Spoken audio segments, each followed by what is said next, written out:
শালমাৰী চৰত মই first polling হিচাপে মোৰ ডিউটি কৰিছে। আমাৰ গ্ৰুপত প্ৰিজাইডিং অফিচাৰ এজন, ফাৰ্ষ্ট পলিং এজন, ছেকেণ্ড পলিং আৰু থাৰ্ড পলিং আমি 4জন এটা গ্ৰুপ। বিশেষকৈ চহৰ অঞ্চলত অলপ শংকা থাকে কিছুমান, আপোনাৰ আছে নেকি? নাই মানে প্ৰথম এইবাৰ ওলাইছোঁ, আগতে ইলেকশ্যন ডিউটি কৰিছোঁ কিন্তু চহৰ অঞ্চলত যোৱা নাই। আৰু চহৰ অঞ্চলত যোৱাৰ কাৰণে এটা হেঁপাহ আছিল, চহৰ অঞ্চলৰ মানুহবিলাকনো কেনেকৈ বসবাস কৰে আৰু চহৰ অঞ্চলৰ মানে সৌন্দৰ্যটো কেনেকুৱা, আমি চহৰ অঞ্চলত কেতিয়াও যোৱা নাই। গতিকে এই সৌন্দৰ্য উপভোগ কৰাৰ কাৰণে এটা চৰকাৰে আমাক সুবিধা দিছে। গতিকে সেই সুবিধাটো যাতে আমি সুকলমে কৰি আহিব পাৰোঁ, এইখিনি আমি আশা ৰাখিছোঁ। আমাৰ চব ৰেডি হৈছে, আমি এতিয়া যোৱাৰ পথত আগবাঢ়ি আছোঁ। মই বৰক্ষেত্ৰী ZPCত পৰিছোঁ, 12 বৰক্ষেত্ৰী চৰ, আৰু মোৰ ভোট গ্ৰহণ কেন্দ্ৰ হৈছে 62-3B, আৰু শিয়ালমাৰী উৰিহামাৰী ME মাদ্ৰাছা তাৰে এটা উইঙত আমি পৰিছোঁ, লেফ্ট উইঙত।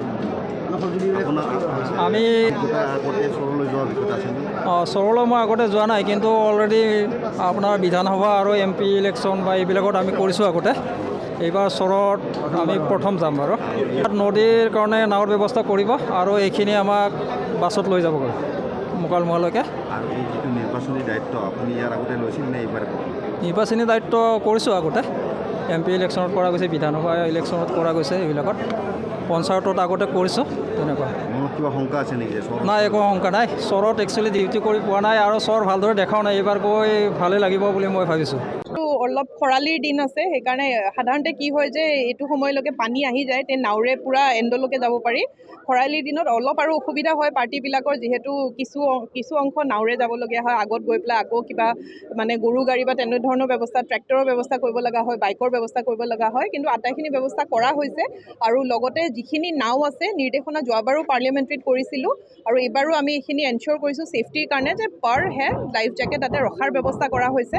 আৰু যিসকল পলিং পাৰ্টি তাতে যাব, তেখেতসকলৰ খোৱা লোৱাটো যাতে অসুবিধা নহয়, সেইখিনিও যথাসম্ভৱ আমি ব্যৱস্থাখিনি কৰিছোঁ।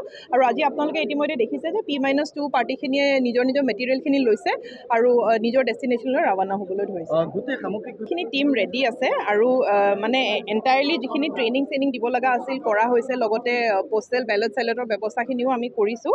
আৰু যিখিনি আমাৰ মানে ফাইনেল যিকেইটা ফিগাৰ আছে, আমি কিছু টিম এনেকুৱা যিখিনি একদম চৰ অঞ্চলত পৰে, সেইখিনি P-2 হিচাপে আমি ইতিমধ্যে ৰাওনা কৰিছোঁ।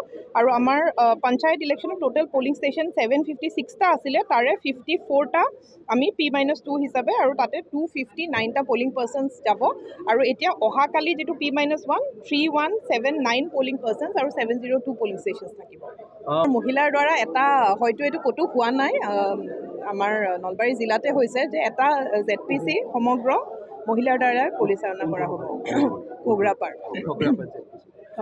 হৈছে, গাড়ীৰ ব্যৱস্থা কৰা হৈছে। আৰু যোৱাবাৰৰো ফিডবেকটো মই নিজেই লৈছিলোঁ, যোৱাবাৰ ফিডবেকটোত তেওঁলোকে কৈছে যে কোনো ধৰণৰ অসুবিধা পোৱা নাই।